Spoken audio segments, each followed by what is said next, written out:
اللهم صل على محمد. اعوذ باللہ من الشیطان الرجیم. بسم اللہ الرحمن الرحیم. الحمد للہ رب العالمین وصلی اللہ علی محمد وآلہ الطیبین الطاہرین المعصومین ولعنت الدائم علی اعدائهم اجمعین من الآن الی قیام یوم الدین.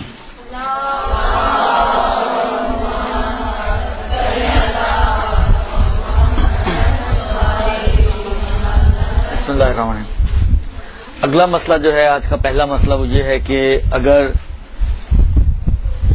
آپ نے ایک تقلید شروع کی، شرائط کو مد نظر رکھتے ہوئے تقلید شروع کی، دوران میں آپ کو شک پیدا ہو گیا، مثلا جس افواہیں بعض اوقات اڑتی ہیں یا بہت کامن نام ہوتے ہیں، کسی کے لیے آغا زنجانی کے نام سے ایک بات آئی تھی، وہ دوسرے زنجانی ہیں، وہ جو اس دن روزے کی بات چل رہی تھی، روزے کے احکام میں اس نے کہا تھا کہ آغا زنجانی نے کہا ہے وہ پانی پینے سے روزہ باطل نہیں ہوتا اگر بیماری کی وجہ سے کوئی پیتا ہے. تو میں نے اس وقت توضیح تھی میرے ہاتھ میں نے عرض کیا تھا کہ وہ تقریباً ان کا فتویٰ بھی ویسے ہی ہے جو باقی فقہا کا. بعد میں وہ کسی نے مجھے لنک بھیجا، میں نے دیکھا تو وہ کوئی اور زنجانی تھے، وہ یہ مشہور والے زنجانی نہیں ہیں، کوئی اور زنجانی سے. اب بالآخر دیگر ان کا اس کے نظریے کو ذکر بھی کیا انہوں نے، اور فقہا نے اس کے اوپر تنقید بھی کی تھی. سر اس دن کلاس میں بھی بعض نے بیان کیا تھا. تو بعض اوقات یہ ہوتا ہے کہ نام کامن ہوتا ہے، مثلا جی ایک افواہ اڑ گئی کہ جی فلانی آغا فلانی جو ہے وہ انتقال کر گئے مثلا، یا مطلب فرض کریں جس کی وجہ سے آپ کو شک پیدا ہو گیا کہ پتہ نہیں اب وہ زندہ ہیں یا زندہ نہیں ہے، یا مطلب فرض کریں آپ کو یہ شک پیدا ہو جائے کہ ان کا فتویٰ چینج ہوا ہے یا نہیں ہوا ہے، یا آپ کو یہ شک پیدا ہو جائے کہ ان کے اوپر کوئی ایسی چیز عارض ہوئی ہے جس کی وجہ سے اب ان کی تقلید صحیح نہ رہی ہو، مثلا عدالت ان کی ختم ہو گئی ہو، یا مثلا فرض کریں کوئی اور ان سے عالم بن گیا ہو، یا اور اس قسم کی چیزیں کہ جو شرائط تقلید میں سے ہیں اس میں سے کوئی شرط ان کی ختم ہو گئی ہو مثلا. تو ایسی صورتوں میں شک اگر ہو جائے تو کیا کیا جائے گا؟ کیا کیا جائے گا؟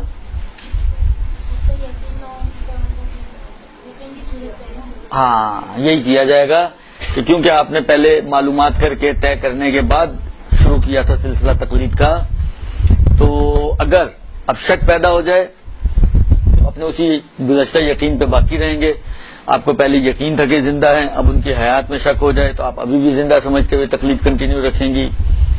آپ کو فرض کریں ان کے فتوے کے تبدیل ہونے کا شک ہو گیا، ابھی بھی آپ سمجھیں گے کہ ان کا وہی پرانا فتویٰ چل رہا ہے. آپ کو جو ہے ان کی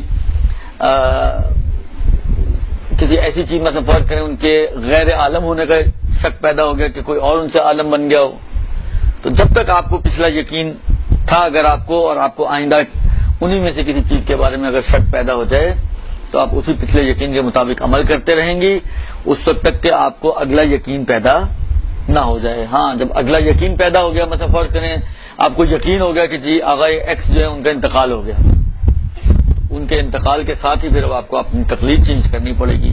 یا آپ کو یقین ہو گیا کہ آغا ایکس کی بجائے اب آغا وائی جو ہے وہ عالم ہو گئے، تو اب آپ کو اپنی تقلید چینج کرنی ہوگی. روزے مثلا فرض کریں یہ مسئلہ پیش آنے والا مسئلہ ہے وہ یہ کہ آپ کو اتنا تو معلوم ہے کہ مثلا فرض کریں ابتدائی بلوغ کے زمانے کے یا اس کے کلوز جو اس سے زمانہ ہے اس زمانے میں آپ نے جو اعمال کیے تھے وہ تقلید کر کے تو کیے تھے، تقلید تو تھی. اب اتنا کچھ پڑھنے کے بعد آپ کے ذہن میں یہ شک پیدا ہو جاتا ہے کہ وہ صحیح تقلید کی تھی یا نہیں کی تھی. ایک مرتبہ آپ کو اطمینان ہو جاتا ہے کہ تقلید باطل تھی تو پھر تو دیگر فاتحہ پڑھنی پڑے گی. لیکن اگر آپ کو شک پیدا ہو جائے کہ جو تقلید میں نے کی تھی یہ تو معلوم ہے تقلید کی تھی، اب بعض اوقات ہوتا ہے نہیں یاد آ رہا تحقیق کی تھی نہیں کی تھی، یا صرف امی ابا کے کہنے پہ کر لی تھی، یا شور شرابہ سن کے کر لی تھی، کس طرح کی تھی اب یہ یاد نہیں آ رہا، کچھ یاد نہیں آ رہا. اتنا پتا ہے کہ جو اس وقت آپ تقلید کرتی تھیں صحیح تقلید تھی یا صحیح نہیں تھی. اس کے بارے میں اگر آپ کو معلوم نہ ہو تو فرماتے ہیں کہ یہاں پہ تقریباً تینوں مراجع کا نظریہ یہی ہے کہ اس کے گزشتہ اعمال جو ہیں ان کو صحیح مانا جائے گا اور اس کو صحت پر حمل کیا جائے گا، اور اگلے کے لیے پھر یہ ہے کہ اپنی اس تقلید کو چیک کر لے، اگر یہ صحیح ہے تو ٹھیک ہے، ورنہ پھر اس کو دوبارہ سے تقلید کر کے اعمال انجام کرنے پڑیں گے، لیکن پچھلی اعمال جو ہیں اس کے وہ صحیح کاؤنٹ ہوں گے اور ان میں کوئی مشکل نہیں ہے۔ بھلے یہ شک کی صورت میں۔ اچھا، اگر کوئی شخص شک کرے، اگر کسی شخص نے کسی مجتہد کی تقلید تو شروع کر دی، اب بعد میں اس کو شک پیدا ہو گیا کہ یہ مجتہد جس کی میں نے تقلید شروع کی ہے آیا جامع شرائط ہے یا نہیں ہے، یعنی جو شرائط اس میں ہونی چاہیے تھی وہ سب اس میں ہیں یا نہیں، شرائط میں کہیں کمی بیشی ہے، مثلا فرض کریں وہ عالم ہی نہیں ہے، یا مثلا فرض کریں وہ عدالت معلوم نہیں ہے اس کی۔ اگر کوئی شخص تقلید کرے اور تقلید کرنے کے بعد شک کرے کہ آیا وہ جس کی تقلید میں نے کی ہے وہ جامع شرائط ہیں یا نہیں ہے، تو فرماتے ہیں کہ دو صورتیں ہو سکتی ہیں یہاں پر، ٹھیک ہے، یہاں پہ دو صورتیں ہو سکتی ہیں۔ ایک مرتبہ تو یہ ہو سکتا ہے کہ پہلے جب آپ نے تقلید کی تھی اور بعد میں شک ہو رہا ہے، تو یہ جب تقلید جو آپ نے کی تھی یہ شرائط کو چیک کرنے کے بعد کی تھی اور پھر شک ہو رہا ہے، تو یہ پچھلے مسئلے کی طرح ہو جائے گا کہ پہلے شرائط طے تھی اور بعد میں اب شک پیدا ہو رہا ہے تو وہ شرائط اب باقی ہیں یا باقی نہیں ہے۔ تو ادھر تو وہی استصحاب آپ کا چلے گا اور یہ آپ کا اسی یقین ثابت کے مطابق آپ کو عمل کرنا پڑے گا، نتیجتاً آپ کے لیے اور کوئی ذمہ داری خاص نہیں ہے، بس سمجھے کہ ٹھیک ہے۔ دوسری مرتبہ یہ ہو سکتا ہے کہ نہیں، آپ نے تحقیق وغیرہ کیے بغیر تقلید بس کر لی تھی، اب آپ کو اتنا کچھ سننے کے بعد اب آپ کو ہو رہا ہے، شک ہو رہا ہے کہ پتہ نہیں ان کے اندر یہ شرائط ہیں یا نہیں ہیں جن کی میں تقلید کرتی ہوں۔ تو ایسی صورت میں جہاں پر پہلے سے طے شدہ نہ ہو بلکہ گویا یوں سمجھ لیں کہ ایک ابتدائی طور پر آپ نے ایسی ہی تقلید کر لی اور اب آپ کو شک ہو رہا ہے کہ جس کی تقلید کی تھی آیا اس کے اندر شرائط موجود ہیں یا موجود نہیں ہیں، تو یہاں پر فقہا یہ فرماتے ہیں کہ اس کے اوپر تحقیق واجب ہے، یعنی اس تقلید کو تھوڑا سا پاز کریں، تحقیق کریں، اور تحقیق کرنے کے بعد اگر نتیجہ یہی نکلے کہ جس کی آپ تقلید کر رہی ہیں وہی صحیح ہے تو ٹھیک ہے، اسی کو کنٹینیو کر لیں گے آپ۔ لیکن اگر نتیجہ یہ نکلے کہ نہیں، جس کی تقلید آپ کر رہی ہیں مثلا فرض کریں وہ جامع شرائط نہیں ہے، جامع شرائط مثلا آپ نے ایکس کی تقلید کی ہے تو جامع شرائط مثلا آگے وائے ہیں، تو وہاں آپ کو پھر اس تقلید کو چینج کرنا ہوگا، درست؟ اچھا، یہاں تک تو ابھی تک تقلید کی بات ہے۔ اب یہ ایک مسئلہ ایسا ہے کہ جس میں یہ تقلید کے نہیں بلکہ مجتہد کے سمجھے ذمہ داری کے اعتبار سے بیان فرما رہے ہیں۔ سب سے پہلی چیز یہ ہے کہ جس شخص میں اہلیت فتویٰ نہ ہو اس کے اوپر فتویٰ دینا حرام ہے۔ ایک شخص جو مجتہد نہیں ہے اور وہ فتویٰ دے تو فتویٰ دینا ایسے شخص کے اوپر کہ جو اہل فتویٰ نہ ہو حرام ہے، ایک۔ اسی طریقے سے جس میں اہلیت قضاوت نہیں ہے تو وہ قضاوت نہیں کر سکتا۔ قضاوت یعنی قاضی بننا، کورٹ چلانا، درست، چیف جسٹس بن جانا۔ خوب، جس کے اندر اہلیت فتویٰ نہیں ہے، اہلیت قضاوت نہیں ہے، نااہل آدمی اس کو حق نہیں ہے کہ وہ قضاوت کی مسند پر بیٹھے اور لوگوں کے فیصلوں کو، لوگوں کے جھگڑوں کو حل کرے اور ان کے درمیان فیصلہ کرے، اور اگر یہ کر بھی دیتا ہے فیصلہ تب بھی اس کا حکم نافذ نہیں ہے۔ اچھا، یہ تو دو چیزیں ہو گئی، میں نے کہا نا کہ اس شخص کی نسبت ہے کہ جو فتویٰ دینے والا ہے یا جو قضاوت کرنے والا ہے، کہ اگر وہ اپنے آپ کو اہل نہیں سمجھتا تو اس کے لیے جائز نہیں ہے۔ اما فرض کریں ایک ایسا شخص ہے کہ جس کے بارے میں مجھے پتا کہ یہ اہل فتویٰ نہیں ہے، مطلب فرض کریں کہ اللہ ہماری اپنی کورٹس میں آپ چلے جائیں، کون ہے ان میں اہل فتویٰ یا اہل قضاوت؟ کوئی بھی نہیں ہے، تو کیا میرے لیے اپنے جھگڑوں کو ایسوں کے پاس لے کے جانا جائز ہے؟ فرماتے ہیں کہ میرے لیے بھی جائز نہیں ہے کہ میں ایسوں کے پاس اپنے جھگڑوں کو لے کر جاؤں اور ان سے فیصلے کی اپیل کروں یا ان کے پاس شہادت دوں، گواہی دوں۔ گواہی دینا بھی میرے لیے جائز نہیں ہے۔ اس کے بعد فرماتے ہیں کہ فرض کریں کہ اگر کوئی شخص کسی ایسے جو نااہل آدمی ہو اور نااہل آدمی کے کیا کہتے ہیں حکم سے اس کو کوئی مال ملتا ہے، تو یہ مال رکھ سکتا ہے یا مال نہیں رکھ سکتا؟ اس میں اب تھوڑا سا اختلافات ہیں کہ وہ مال کے جو ایک نااہل قاضی کے فتوے، نااہل قاضی کے فیصلے کے ذریعے آپ کو واپس ملے یا آپ کو دیا جائے، کیونکہ بعض اوقات ضروری ہے کہ واپس ملے. فقہ میں بعض ایسے موارد آتے ہیں کہ جہاں پہ جھگڑے ہو جائیں. مثلا فرض کریں مثلا مثال کے طور پہ ایک شخص ہے جس کے 2 بیٹے ہیں، اس نے اپنا کوئی گھر ہے جو بخش دیا ہے مثلا اپنے ایک بیٹے کو.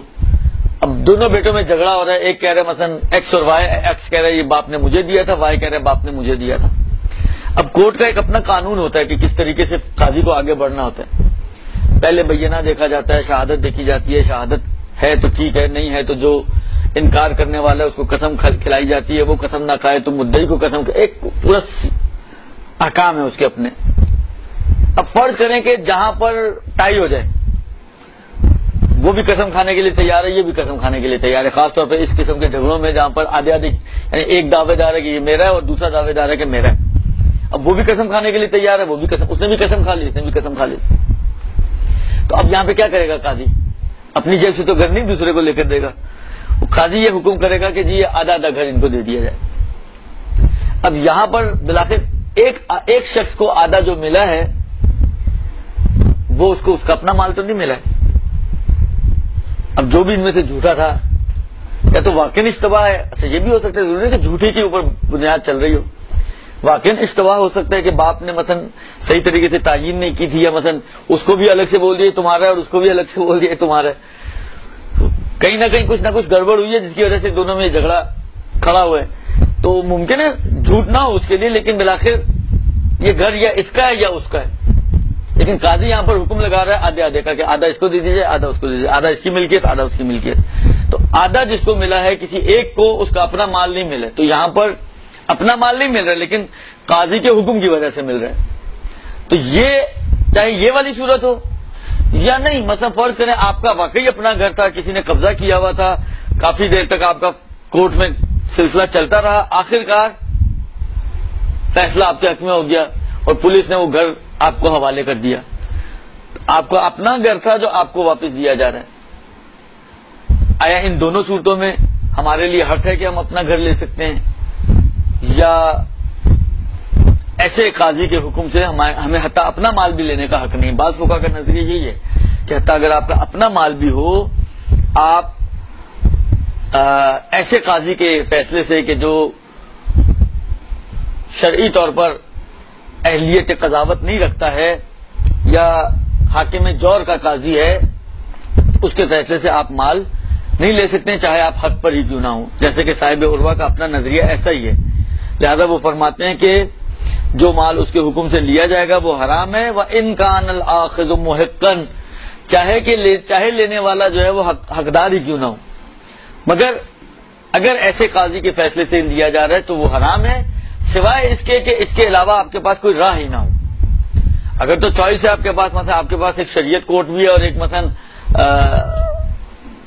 ان کی کورٹ بھی ہے جو حکومتی کورٹ ہے، اور مجتہد عادل فرض کریں وہاں پہ بیٹھا ہوا ہے جو قضاوت کی اہلیت رکھتے ہیں، آپ اس کے پاس بھی جا سکتے ہیں، مگر آپ اس کو چھوڑ کے اس کے پاس چلے گئے تب تو صاحب عروہ فرماتے ہیں کہ جائز نہیں.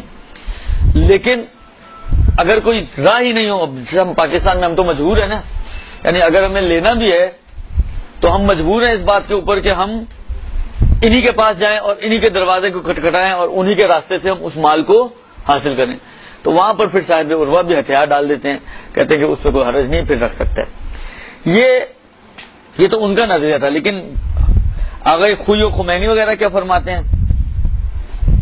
امام خمینی فرماتے ہیں کہ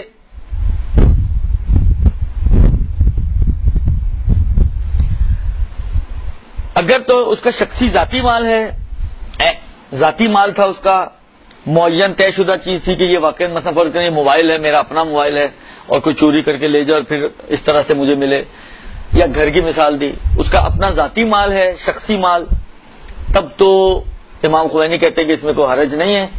اگرچہ اس کا اس قاضی کے پاس جانا حرام تھا، جو راستہ اس نے اختیار کیا وہ حرام ہے، لیکن کوئی حرج نہیں ہے کہ وہ اس طریقے سے اس مال کو حاصل کرے. یہ امام خمینی کا نظریہ. آغا خوئی فرماتے ہیں کہ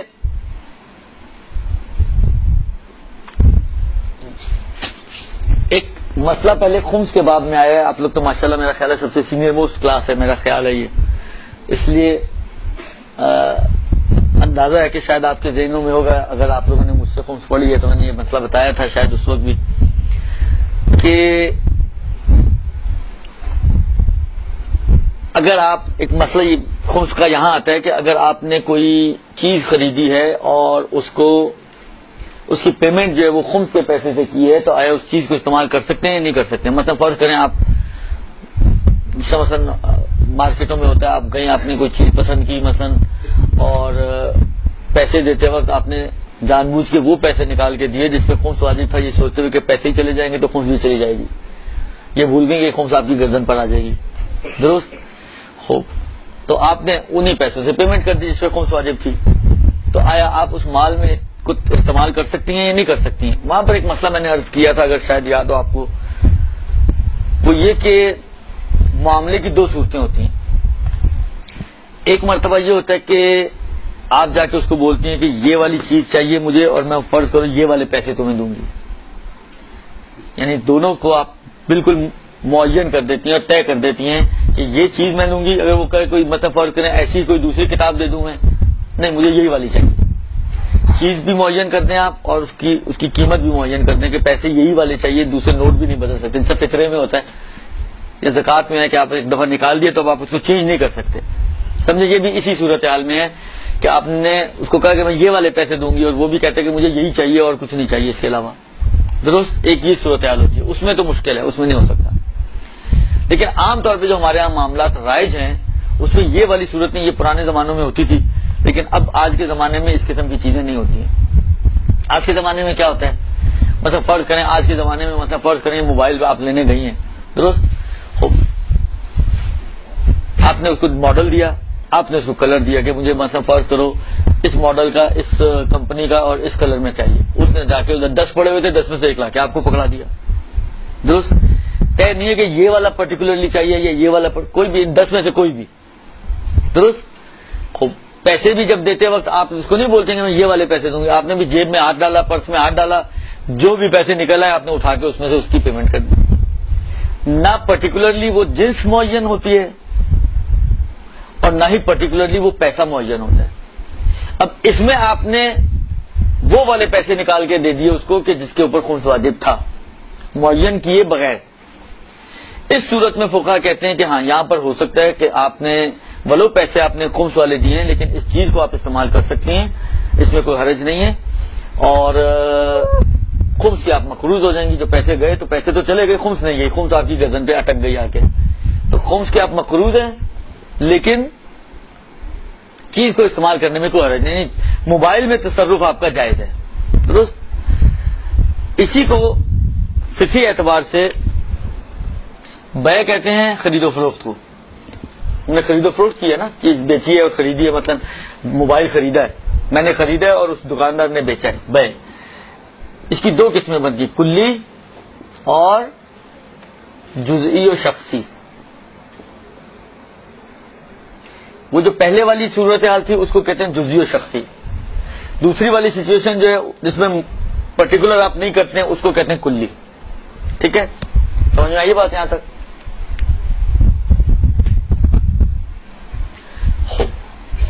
آگے خوئی یہاں پر کہتے ہیں کہ اگر یہ جو چیز آپ کو ملی ہے یہ کلی تھی، اچھا کلی میں بھی ایک چیز اور بھی عرض کر دو، ایک اور جملہ انہوں نے کہا، دیکھیں کلی اس مفہوم کو کہا جاتا ہے کہ جس کے افراد زیادہ ہوں، جیسے انسان، کتنے افراد ہیں انسان کے؟ جتنے بیٹھے ہیں سب کے سب انشاءاللہ العزیز افراد انسان ہیں، درست؟ ظاہری اعتبار سے تو ہے، باطن تو دیگر اللہ ہی بہتر جانتا ہے کہ ہم کیا ہیں، لیکن ظاہری اعتبار سے اسی لیے میں نے انشاءاللہ کہا تھا کہ ظاہری اعتبار سے تو سب ہیں انسان، سارے کے سارے افراد انسان ہیں۔ وہ آپ اور باہر نکل جائیں تو بڑھتے چلے جائیں گے، قافلہ آپ کا بڑھتا چلا جائے گا، خربوں تک پہنچ جائے گا۔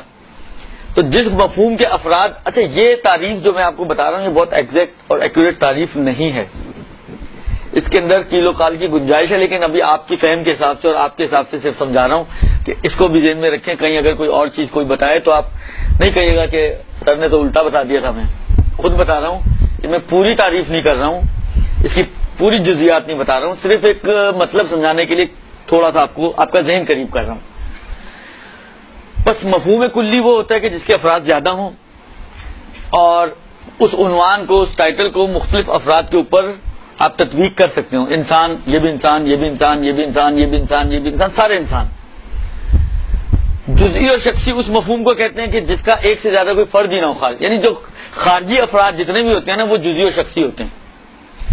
مطلب مفہوم انسان کی بات کریں تو یہ سب اس کے افراد ہیں، لیکن جب ہم بات کریں خاص طور پہ مطلب فرض کریں ہند کی، تو ہند یہ ہے، ہند بنت فلاں، وہ یہی ہے. کوئی دوسری آپ کو ہند بنت فلاں نظر نہیں آئے گی. ممکن ہے اس باپ کی کوئی 4 اور بیٹیاں بھی ہوں لیکن ہند ایک ہی ہوگی. اچھا آپ کہیں ممکن ہے اس نے جیسا آئمہ کے اندر آپ کو ملتا ہے افساریوں کے نام فاطمہ، ہند ایک ہی ہوگی. اچھا آپ کہیں ممکن ہے اس نے جیسا آئمہ کے اندر آپ کو ملتا ہے افساریوں کے نام فاطمہ، آپ کہیں جی فاطمہ بنت حسین 4 ہیں مثلا، تو 4 ہو گئیں. لیکن خصوصیات کے اعتبار سے آپ دیکھیں گے فاطمہ بنت حسین جو فلاں تاریخ کو پیدا ہوئی اور جو فلاں تاریخ ہوئی، یہ خود ان کو ڈفرینشیٹ کر دیں گے. تو یہ جتنی بھی خصوصیات ہوتی ہیں وہ سب اس چیز کو پرٹیکولر سے پرٹیکولر بناتی جاتی ہیں. یہ خصوصیات رنگ، روپ، قد، کاٹ، عمر، باپ، ماں، کہاں پیدا ہوئی، کہاں پیدا نہیں ہوئے، صحیح نا، کون سی جگہ، سب کچھ فرض کریں آپ ایک ہیں، بالکل آئیڈینٹیکل 2 بندے، رنگ، روپ، قد، کاٹ سب آپ ایک بناتے جائیں جہاں تک آپ بنا سکتے ہیں. بالآخر آخر میں آپ ایک جگہ پہ آ کے اٹک جائیں گے، وہ یہ کہ بالآخر جو جگہ ایک نے گھیری ہوئی ہے وہ جگہ دوسرے نے گھیری ہوئی. ایسی بات ہے دونوں ایک دوسرے کے اوپر تو نہیں بیٹھے ہوئے ہوں گے، وہ ایک یہاں بیٹھا ہوا ہے تو ایک یہاں بیٹھا ہوا ہے، تو جگہ کے حساب سے آپ دونوں کو ڈفرینشیٹ کر سکتے ہیں. تو جہاں پہ بھی ڈفرینشیشن آ جائے اور آپ ان کو آئیڈینٹیفائی کر سکیں اور ان خصوصیات کے ذریعے سے، اس کو کہا جاتا ہے مفہوم جزئی شخصی. اور وہ نوعاً یعنی نوعاً کیا، یہ ہمیشہ خارج میں ایک ہی ہوگا، ایک سے زیادہ نہیں ہوگا. یہ جو کلی ہے، مثلا فرض کریں جس سے میں نے عرض کیا نا کہ آپ نے کیا کہا جا کے مجھے یہ ایک مثلا فرض کرو سیمسنگ کا فلاں مثلا S4 چاہیے، پتہ نہیں ہے بھی یا نہیں مارکیٹ میں ہے، فرض کریں S4 چاہیے، درست. اب اس کے پاس 10 S4 پڑے ہوئے، 20 S4 پڑے ہوئے، کوئی بھی لا کے دے سکتا ہے. اس کو طے کرنا کہ کون سا والا دے گا، ایک مرتبہ یہ ہوتا ہے کہ اس کی تعین کا حق میرے پاس ہے کہ میں ہی بتاؤں گا کہ ان 50 میں سے کون سا ایک دینا ہے آپ نے. ایک مرتبہ یہ کہ نہیں، تعین کا حق میرے پاس نہیں ہے کہ یہ کون طے کرے گا کہ 50 میں سے کون سا. اگر خود یہ کہتے ہیں کہ اگر وہ چیز جو ملی ہے وہ کوئی کلی چیز تھی، درست. مثلا فرض کریں کہ اب تھوڑی سی میں پرانے زمانے کی مثال بنا رہا ہوں کہ جہاں پہ غلاموں اور کنیزوں کے خرید و فروخت ہوا کرتی تھی. فرض کریں آپ نے کوئی غلام خریدا، درست. کسی کے پاس مثلا فرض کریں آپ منڈی میں گئی غلاموں کی، مثلا 25 غلام تھے، آپ نے کہا مجھے ایک غلام خریدنا ہے. ایک غلام کا سودا ہو گیا طے کیے بغیر کہ کون سا ایک ہوگا، پرٹیکولر کیے بغیر، درست. بعد میں جھگڑا کھڑا ہو گیا، اس نے کہا جی آپ نے یہ والا بولا تھا، اس نے کہا میں نے تو یہ والا کہا تھا. آپ لوگ چلے گئے قاضی صاحب کے پاس. اب جو آپ نے جس چیز کو خریدا ہے وہ کلی ہے، وہ معین نہیں ہے، مشخص نہیں ہے، کوئی ایک غلام، درست. اور ایگریمنٹ میں یہ بھی نہیں تھا کہ وہ میں طے کروں گا. چیز جو خریدی ہے وہ کلی بھی ہے اور اس کا تعین کا حق بھی میرے پاس. ایسی صورت میں آگے کوئی کہتے ہیں کہ اگر آپ کو کسی قاضی کے ذریعے، قاضی کہے جی یہ والا دے دو اس کو، تو یہ کافی نہیں ہے. قاضی وہ ایسا قاضی جو صحیح والا قاضی نہ ہو، جس کے پاس اہلیت قضاوت نہ ہو، ایسا قاضی اگر فیصلہ کرے کہ جی یہ والا ایک عبد اس کو دے دو، ایک غلام اس کو دے دو، تو کہتے ہیں اس غلام کو آپ استعمال نہیں کر سکتے اور اس میں تصرف نہیں کر سکتے. لیکن اگر وہ جزئی اور شخصی چیز ہو، درست، اگر وہ جزئی اور شخصی چیز ہو تو پھر وہاں پہ بھی آغا خوئی نے یہ فرمایا ہے کہ یا اگر کلی ہے مگر تعین کا حق میرے پاس تھا، تو ان دونوں صورتوں میں آغا خوئی کہتے ہیں کہ پھر ایسے قاضی کے ذریعے سے اس کو لینا حرام نہیں ہے. سمجھ میں آئی بات یا نہیں آئی؟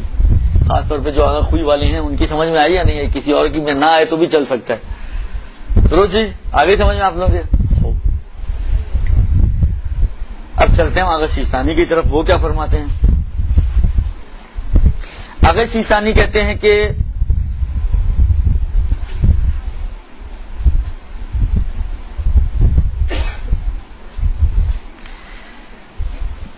آغا سیستانی کہتے ہیں کہ جب وہ چیز جو دی گئی ہے اگر وہ شخصی نہ ہو، یعنی جزئی و شخصی نہ ہو، یعنی کلی ہو ایک، یا جو چیز دی گئی ہے وہ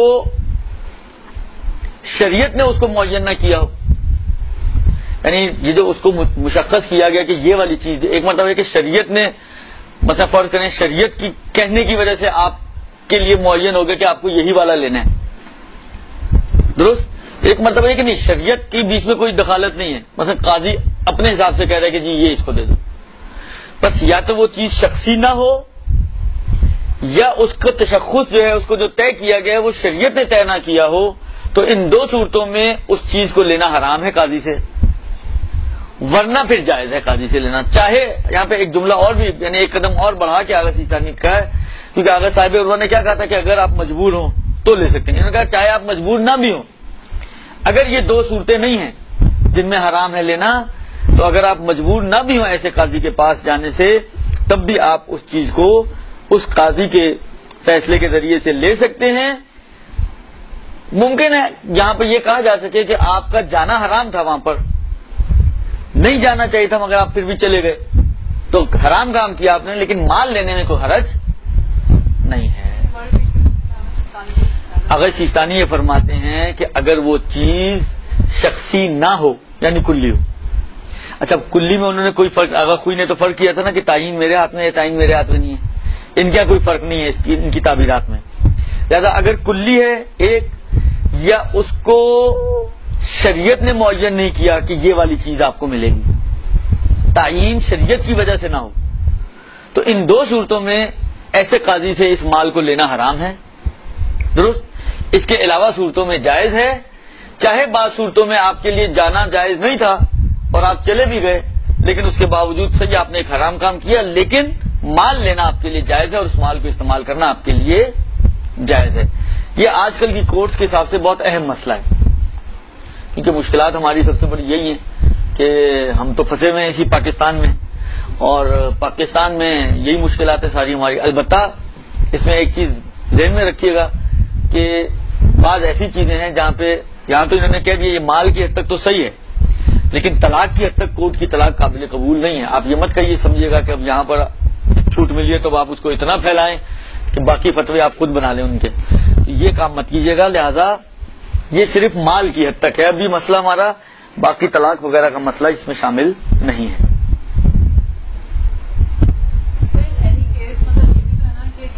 ہاں اگر مجبوری ہے، کوئی اور راہ نہیں ہے، تو اگر سیستانی کے یہاں بھی جائز ہو جائے گا، خوئی کے یہاں بھی جائز ہو جائے گا۔ اگر مجبوری ہے، کوئی اور راہ ہی نہیں ہے ہمارے پاس، تو پھر تو کوئی مشکل نہیں ہوگی۔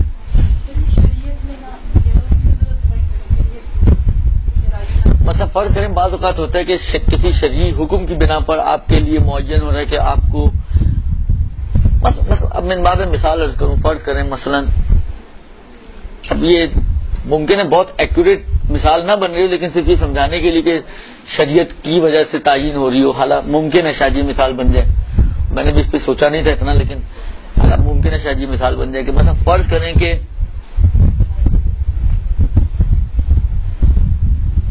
کوئی ایسی چیز ہے کہ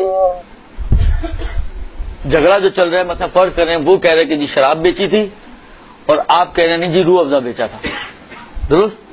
اب یہاں پر کیونکہ آپ مسلمان ہیں اور شرعی طور پر آپ مالک ہی نہیں بن سکتی ہیں شراب کی، تو گویا کچھ آٹومیٹکلی شریعت آپ کو کہہ رہی ہے کہ آپ اس کی تو مالک بن ہی سکتی ہیں، اس کو خرید و فروخت ہو ہی نہیں سکتی، تو روح افزا خود بخود معین ہو جائے، مثلا شریعت کے حکم کی وجہ سے کہ آپ نے روح افزا کا معاملہ کیا تھا، نہ کیا کہتے ہیں شراب کا، کیوں؟ اس لیے کہ شراب کے اوپر شرعی طور پر ملکیت آ ہی نہیں سکتی، شراب کی آپ مالک بن ہی نہیں سکتی، درست۔ تو یہ ممکن ہے اس کی ایک مثال بن جائے کہ شریعت معین کر رہی ہے کہ جی پھر آپ جھگڑے کی صورت میں ہم یہی سمجھیں گے کہ آپ نے شراب نہیں بیچی ہے، مطلب فرض کریں روح افزا بیچا ہے تو روح افزا آپ کو دینا پڑے گا، درست۔ یعنی قاضی فیصلہ نہیں کرے گا کہ آپ یہ شراب دیں اس کو، کیوں؟ اس لیے کہ بالآخر فرض ہمارا یہ چل رہا ہے کہ مسلمان ہے، اسلامی حکومت ہے، قاضی بھی مثلا اگر مسلمانوں کا بھی ہو تو بالآخر دیگر چاہے ظالم حکمران ہے، لیکن اس اعتبار سے یا اگر حتیٰ اگر مسلمان نہیں بھی ہے تو وہ جب فیصلہ کرے گا سامنے مسلمان ہے تو وہ مسلمانوں کے اعتبار سے فیصلہ کرے گا۔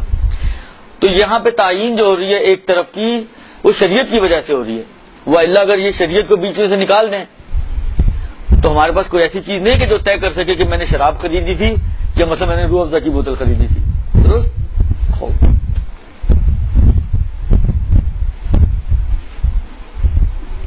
اگلا مسئلہ یہ ہے کہ فتویٰ دینے والا جو مجتہد ہے، مفتی، یہ ہمارے مفتی صاحب نہیں ہیں جو چاند دیکھتے ہیں، ان کی بات نہیں ہو رہی ہے، یہ ہمارے اپنے شرعی مفتی کی بات ہو رہی ہے، شیعہ مفتی کی، کہ اگر جو مفتی جو فتویٰ دیتا ہے یا جو قاضی جو قضاوت کرتا ہے، کہتے ہیں ان دونوں کے لیے شرط یہ ہے کہ ضروری ہے کہ یہ عادل ہوں، عدالت ان دونوں میں شرط ہے.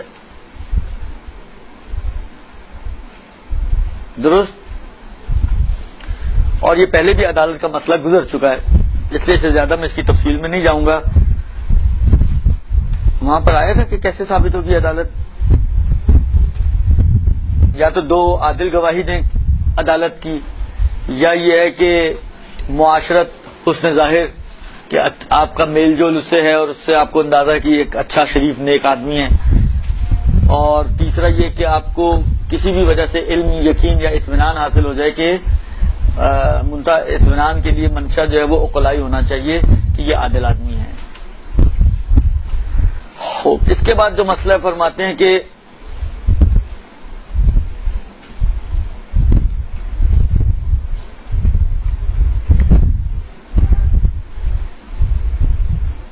اچھا یہ مسئلہ جو ہے، دیکھیں مسئلہ کیا ہے کہ خود یہ جو ہے اپنا تقلید عالم کی جائے یا غیر عالم کی بھی تقلید ہو سکتی ہے. کہتے ہیں اس مسئلے میں آپ غیر عالم کی تقلید نہیں کر سکتی. مطلب فرض کریں ایک غیر عالم، اس زمانے میں مثلا اگر مرشی نجفی حیات تھے، خدا رحمت کرے، تو ان کا فتویٰ یہ تھا کہ عالم شرط نہیں ہے. ٹھیک ہے، اس زمانے میں مثلا ابھی امام خمینی بھی زندہ تھے، آغا خوئی بھی زندہ تھے. اب فرض کریں کہ ان کی نسبت آغا مرشی مثلا غیر عالم ہے. اب آپ بالغ ہوئی، اب آپ طے کرنا چاہتے ہیں کہ تقلید عالم کی کرنی چاہیے یا غیر عالم کی بھی ہو سکتی ہے. آپ کہیں یار اس میں آغا مرشی کی میں بات مان لیتی ہوں، تو آغا مرشی کی میں تقلید کر لیتی ہوں، وہ خود کہتے ہیں کہ غیر عالم کی کر سکتے ہیں، تو وہ خود بھی غیر عالم ہے، لہٰذا میں انہی کی تقلید کر لیتی ہوں. کہتے ہیں یہ نہیں ہو سکتا. خود اس مسئلے میں کہ آیا تقلید عالم کی جائے گی یا غیر عالم کی جائے گی، کہتے ہیں کہ یہاں پر آپ غیر عالم کی تقلید نہیں کر سکتی کہ جو قائل ہے اس بات کا کہ غیر عالم کی تقلید ہو سکتی ہے. درست؟ بلکہ اگر عالم کا بھی فتویٰ یہ ہو،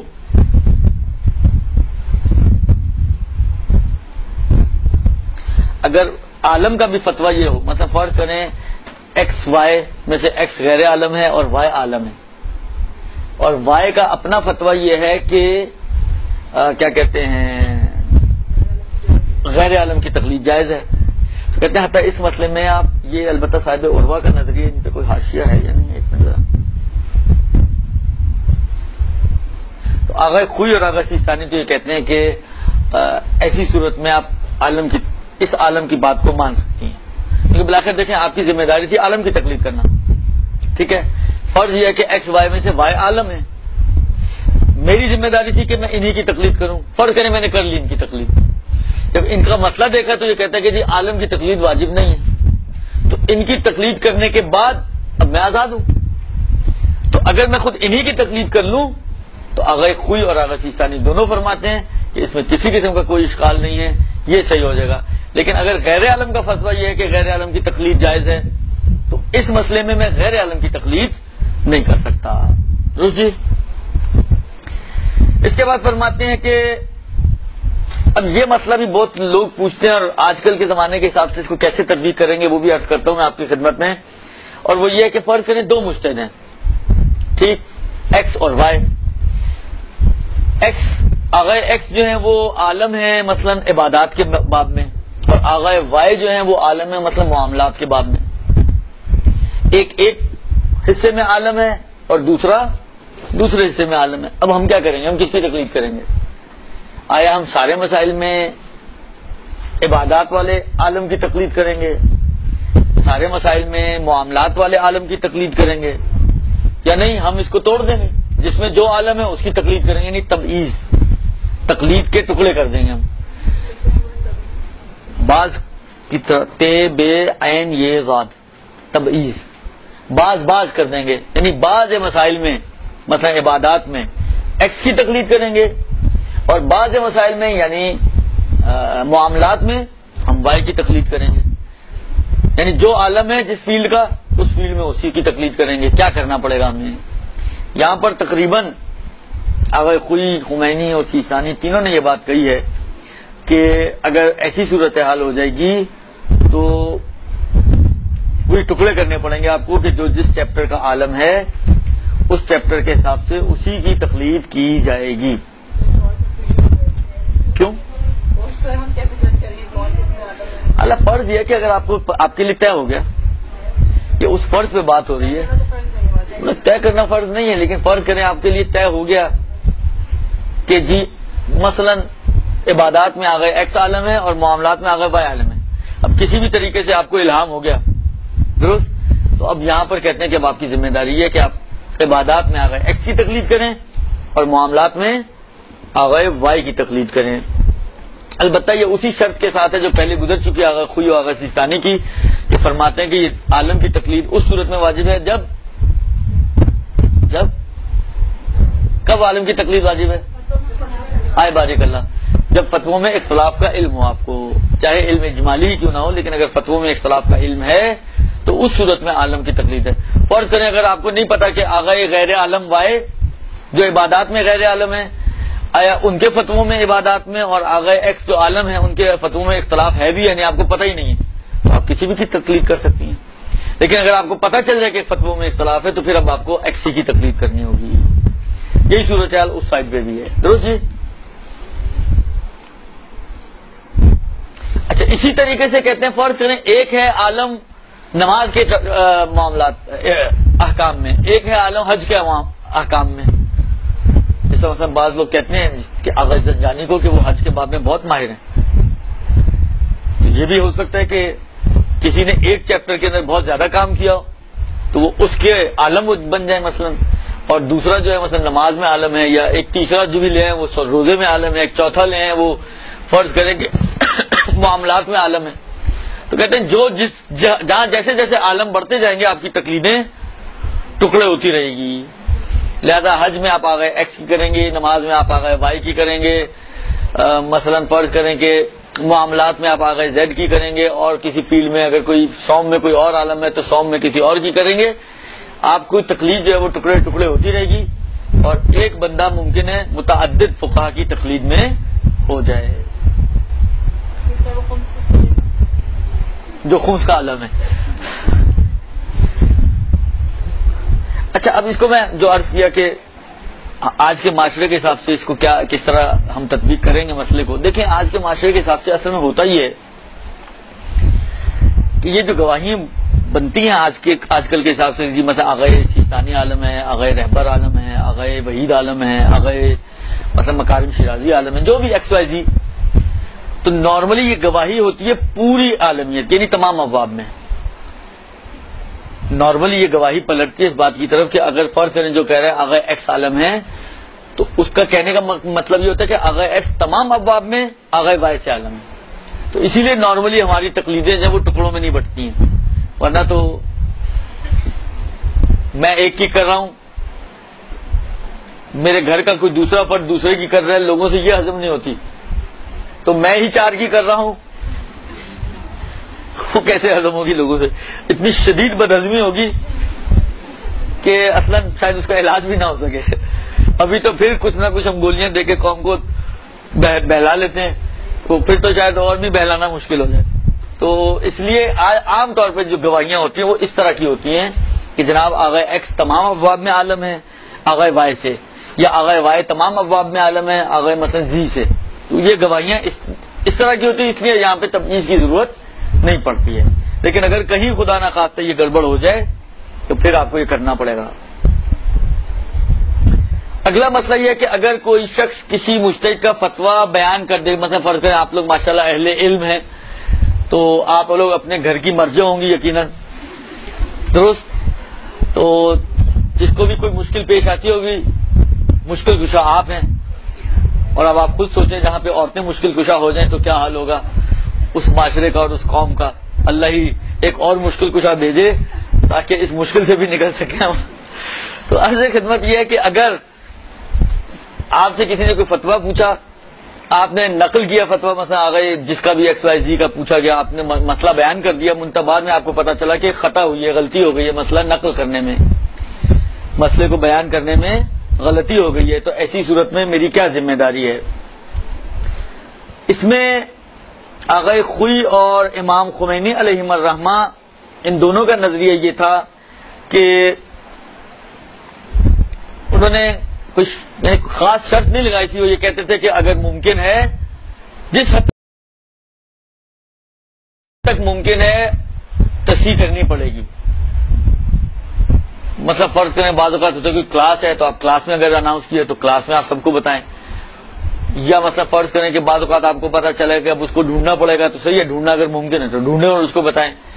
انہوں نے تو اس کے علاوہ کوئی خاص قید نہیں لگائی تھی کہ اگر حتی الامکان جس حد تک بھی ممکن ہو آپ کے لیے ضروری ہے کہ آپ اس کو خبر دیں اور اس کو صحیح مسئلہ بیان کریں. جبکہ آغا سیستانی نے تھوڑا سا اس کو اور آسان کیا ہے نسبتاً. وہ یہ فرماتے ہیں کہ اگر آپ کے اس غلط مسئلہ بتانے سے سامنے والا عملی طور پر واجب کو چھوڑنے یا حرام کو کرنے کا مرتکب ہو جائے گا، مثلا ایک چیز حرام تھی آپ نے اس کو بتا دیا واجب ہے، اب تو جب واجب بتا دے تو کرے گا ہی کرے گا، تو ایک حرام آپ کے مسئلہ غلط بتانے کی وجہ سے وہ کر رہا ہے. یا برعکس اس نے پوچھا واجب کا، آپ نے کہا نہیں واجب نہیں ہے، تو وہ چھوڑ دے گا لابد. تو آپ کا غلط مسئلہ بتانے کی وجہ سے وہ ایک واجب چھوڑ دے گا. اگر تو عملی مخالفت میں وہ مبتلا ہو رہا ہے تب تو آپ کی ذمہ داری ہے کہ جس حد تک ممکن ہے آپ اس کو مطلع کریں اور اس کو صحیح مسئلہ بتائیں. لیکن اگر کوئی عملی مخالفت نہیں ہو رہی، یا مثلا شخص ایسا ہے کہ بس اس نے جس کو کہ تفریح میں پوچھ تو لیا لیکن کرنا کرانا عمل نہیں کرنا اس نے، ہمارے معاشرے کے ایک بہت بڑا طبقہ ایسا ہی ہے آج کل تو کہ تفریح پوچھ تو لیتا ہے لیکن یہ ہے کہ عمل نہیں کرنا ہوتا. آپ کو پتہ لاؤ والی آدمی عمل نہیں کرے گا. یا مثلا فرض کریں کہ مسئلہ ایسا ہے کہ جس سے عملی مخالفت ایسی نہیں ہو رہی ہے، مثلا واجبات یا محرمات کا مسئلہ نہیں تھا، مثلا مستحبات کے اندر کوئی اشتباہ ہو گیا، اس نے پوچھا مستحب ہے، آپ نے کہا نہیں مستحب نہیں ہے، حالانکہ اگر چھٹ بھی گیا تو کیا ہوگا؟ کچھ بھی نہیں ہوگا، نہ آسمان زمین پر آئے گا نہ زمین پھٹے گی، کچھ بھی نہیں ہونے والا. تو ایسی صورتوں میں کہ جہاں پر یا مثلا بعض اوقات ہوتا ہے کہ جس طرح بعض لوگ خود کہتے ہیں مثلا یہ مسئلہ اصل معلومات کے لیے پوچھ رہا ہوں، پتہ نہیں آپ لوگوں کے ساتھ تجربہ ہوا کبھی نہیں ہوا، میرے ساتھ تو بہت ہوتا ہے کہ بعض لوگ کہتے ہیں کچھ دنوں پہلے کوئی آیا ہوا پوچھا تھا، صرف معلومات کے لیے پوچھ رہا ہوں، خالی معلومات کے لیے اس نے مسئلہ پوچھا ہے، عمل ومل کا کوئی تعلق ہی نہیں ہے اس کا.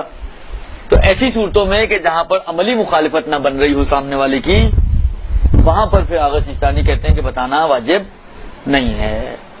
بس اگر کہیں مخالفت عملی بنے تو بتانا واجب ہے، ورنہ بتانا واجب نہیں ہے. جی جی آغا سیستانی مسئلہ توضیح میں بھی دیا ہوا. اس کے بعد جو مسئلہ ہے فرماتے ہیں کہ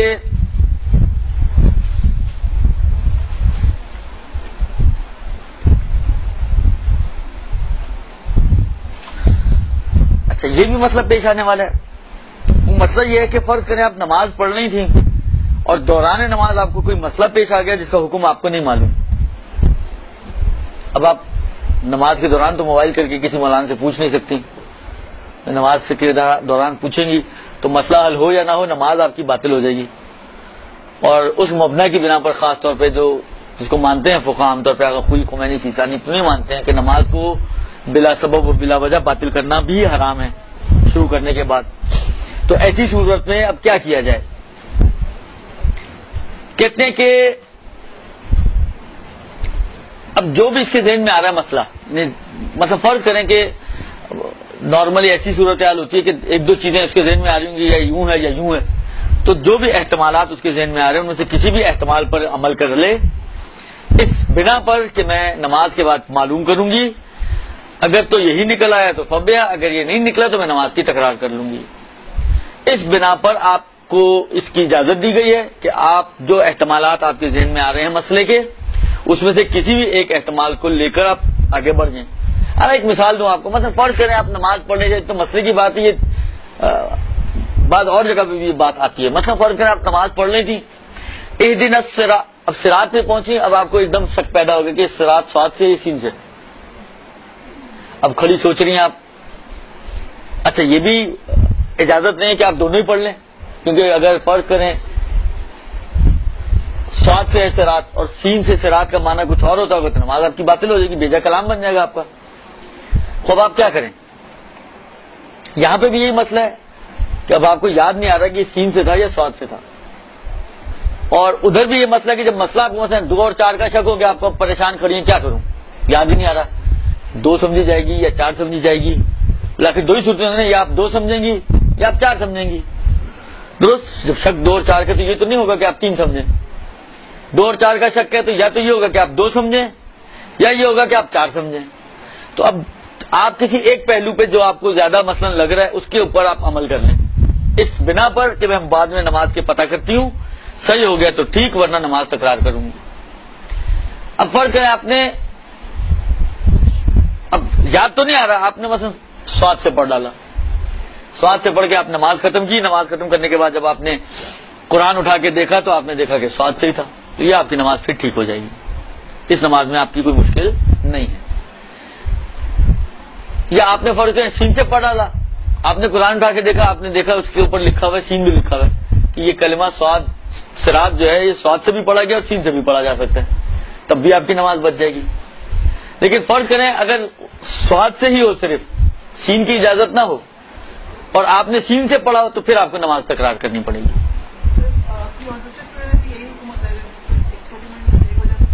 ہاں, ہر جگہ کا مسئلہ یہی ہے. اسی طریقے سے مثلا حکم والا مسئلہ 2 اور 4 کا شک ہوا, اب آپ کو آپ پریشان ہے کہ مسئلہ کیا, مسئلہ تو یاد ہی نہیں ہے, شکیات تو ہم یاد ویسے ہی نہیں کرتے ہیں, تو کیا کریں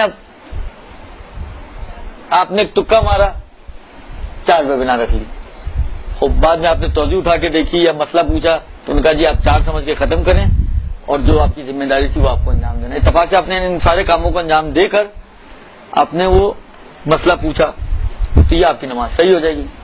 لیکن اگر فرض کریں آپ کو رکھنی تھی بنا 4 پر, آپ کا تکا 2 پہ گیا, آپ نے 2 پہ بنا رکھ دی, 2 رکعتیں اور پڑھ ڈالی, 2 رکعتیں پڑھنے کے بعد اب آپ نے فون کیا یا توضیح کھولی تو اس میں لکھا تھا جی آپ کو 4 پہ بنا رکھنی چاہیے, تو یہ نماز آپ کو تکرار کرنی پڑے گی. بس دوران نماز اگر کوئی مسئلہ پیش آ جائے جس کا حکم معلوم نہ ہو, تو جو احتمالات آپ کے ذہن میں آ رہے ہیں اس میں سے کسی ایک احتمال کے مطابق عمل کر لیں, بعد میں چیک کریں, اگر تو تیر نشانے پہ لگ گیا تو نور علی نور, اور اگر نہ لگا ہو تو پھر جو ہے یہ آپ کی قسمت ہے, نماز دوبارہ سے پڑھنی پڑے گی. اس کے بعد جو مسئلہ ہے وہ یہ ہے کہ خود جس زمانے میں آپ تحقیق کر رہی ہوں, آخر انہوں نے کہا جی عالم کی تحقیق کرنی پڑے گی, معلومات کرنی پڑے گی, بغیر معلومات کے آپ ایسی تقلید آنکھیں بند کر کے نہیں کر سکتی ہیں. اب فرض کریں آپ ماشاءاللہ ایسے آپ کے سورسز ہیں کہ آپ کو تحقیق کرنے میں تھوڑا ٹائم چاہیے, لیکن آپ ایک ڈھنگ کی تحقیق کر ڈالیں گی, درست, منتہا اس کے لیے تھوڑا ٹائم چاہیے آپ کو, مثلا ہفتہ, 2 ہفتے, 3 ہفتے, 4 ہفتے, کچھ وقت چاہیے آپ کو تاکہ آپ علماء کے پاس جا کے مذاکرات علمی کر سکیں. تو یہ 4 ہفتے کیا کریں گے؟ کہتے ہیں ان 4 ہفتوں میں آپ کو احتیاط کے مطابق عمل کرنا پڑے گا. یعنی یہ 4 ہفتے آپ احتیاط کے مطابق عمل کریں, تھوڑی اپنی جان کو مشکل میں ڈالیں, اور اس کے بعد جب آپ کی تحقیق پوری ہو جائے تو اس تحقیق کے مطابق آپ تقلید کر سکتے ہیں. درست جی. خوب, اس کے بعد فرماتے ہیں کہ اللہ, اس مسئلے کو میں تھوڑا کمپیکٹ فارم میں پیش کر رہا ہوں جو ہمارے معاشرے کی حد تک ضرورت ہے. لیکن بعض اوقات کیا ہوتا ہے کہ مجتہدین تک تو ہماری رسائیاں نہیں ہوتی, تو وہ ہماری سہولت کے لیے مختلف علاقوں میں اپنے نمائندے اور اپنے وکلا مقرر کرتے ہیں. جو وکالت کا سسٹم ہے, جو آپ کی خدمت میں عرض کروں, نویں امام کے زمانے سے تو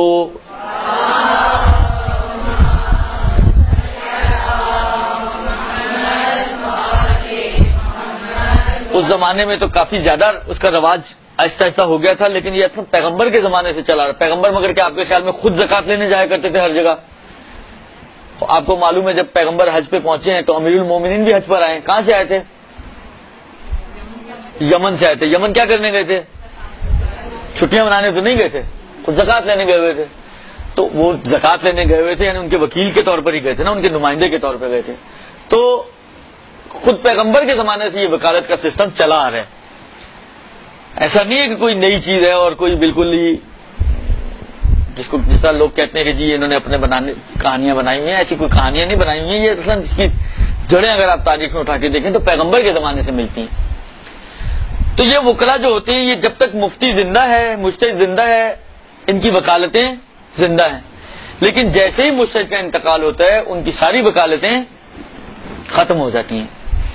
اسی لیے مثلا فرض کریں میں اگر آغا خوئی کی تقلید میں ہوں اور آغا خوئی کا انتقال ہوتا ہے تو میں رجوع کروں گا ایک زندہ کی طرف, لیکن خونس میں آغا خوئی کے وکلا کو نہیں دے سکتا, اس لیے کہ ماتل مفتی ماتل وکیل, وکالت نہ وکیل بخشید, وکالت. مفتی کے مرنے سے وکالت بھی مر جاتی ہے, درست. وہ وکالت تو ہو گئی ختم. جب وکالت ختم ہو گئی تو اب میں فرض کریں آگے ایکس کو اگر پیسے دے رہا ہوں جو پہلے آگے خوئی کی زندگی میں ان کے وکیل تھے, تو کس بنا پہ دے رہا ہوں؟ اب تو ان کا ہاتھ وکیل والا ہاتھ ہی نہیں رہا. لہذا اسی لیے کہا جاتا ہے کہ آپ جب مجتہد کا انتقال ہوتا ہے, جب آپ کسی زندہ مجتہد کی تقلید کرتی ہیں تو خمس وغیرہ اور جتنے بھی مالی معاملات ہیں یا جتنی بھی مصالحتیں ہیں وہ اب آپ زندہ مجتہد یا اس کے وکیل سے کریں گی, نہ یہ کہ مردہ مجتہد. اب آپ ڈھونڈیں جی امام خمینی کا وکیل کون تھا, وہ ایک لاہور میں ہوا کرتے زارن آغائی توسلی, اب آپ ان کو ڈھونڈتے پھریں, نہیں, اس کی ضرورت نہیں. اب آپ نے کس کی طرف رجوع کیا ہے؟ جس کی طرف رجوع کیا ہے اس کے جو وکلا آپ کے اپنے شہر میں موجود ہے آپ ان کی طرف بھی رجوع کر سکتی ہیں. بلکہ بھی نہیں ہی وہ وکالتیں. ہاں بعض اوقات یہ بھی ہوتا ہے کہ مثلا فرض کریں آغا توسلی جو تھے وہ آغا خمینی کے وکیل تھے, اب آغا خمینی کا انتقال ہوا تو جو مرجع بنے مثلا فرض کریں آغا سیستانی, آغا رہبر, انہوں نے اپنا وکیل بھی ان کو بنا دیا, تو پھر ٹھیک ہے, پھر آپ ان کو بھی دے سکتی ہیں. یعنی یہ نہیں کہ کوئی فریش وکیل ہونا چاہیے, باسی وکیل بھی چل جائے گا کہ جو پہلے کسی مردہ مجتہد کا وکیل تھا. آغا خوئی کے وکلا بہت سارے ایسے ہیں کہ جن کی آغا سیستانی کے بہت سارے وکلا ایسے ہیں کہ جو پہلے آغا خوئی کے بھی وکیل تھے اور انہی کی وکالتوں کو آغا سیستانی نے بحال کیا ہے.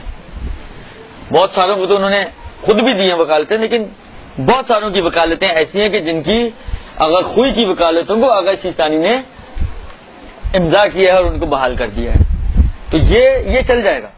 لیکن جو پہلے آغا خوئی کا تھا, آغا سیستانی یا آغا رہبر نے اس کو وکیل نہ بنایا ہو, تو میں جو آغا خوئی کی تکلیف پہ باقی ہوں ان کو پیسے یا خمس وغیرہ یا مصالحتیں ان سے نہیں کر سکتا.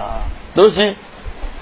اچھا, یہی مسئلہ آتا ہے کہ مسجد اور اوقاف وغیرہ جو وقف چیزیں ہیں ان کا اگر کوئی متولی نہ ہو تو مجتہد کسی کو متولی مقرر کرتا ہے, یا کسی کو سرپرست, کوئی نابالغ بچہ ہے جس کا کوئی والی و وارث نہ ہو تو اس کا سرپرست مجتہد مقرر کرتا ہے. یہ ساری وہ چیزیں کہ جو مجتہد کے ختم ہونے سے یہ ساری چیزیں منازل ہو جاتی ہیں, ختم ہو جاتی ہیں. خوب, اگر وکیل بنایا ہوا ہو تو سب ختم ہو جاتی ہیں. یہ مسئلہ شاید پہلے گزر چکا ہے, پتہ نہیں تکرار کیا یا میں نے پہلے الگ سے بتا دیا تھا آنے سے پہلے ہی. اور وہ یہ کہ جیسے ہی مجتہد کا انتقال ہوتا ہے ضروری ہے کہ آپ اس مجتہد کی تکلیف پر باقی رہنے کے لیے پہلے کسی زندہ مجتہد کی طرف رجوع کریں. ہاں, فالعالم جو اب عالم بن جائے گا اس کی طرف رجوع کریں. وہ اگر کہتا ہے کہ آپ کے لیے مردہ مجتہد کی تکلیف جائز ہے یا واجب ہے تو پھر مردہ مجتہد کی تکلیف پر باقی رہنے کا مسئلہ وجود میں آئے گا.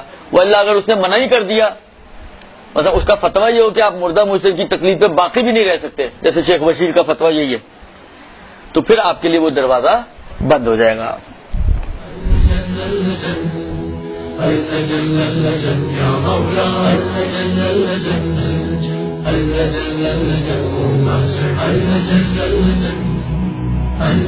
يا صاحب الزمان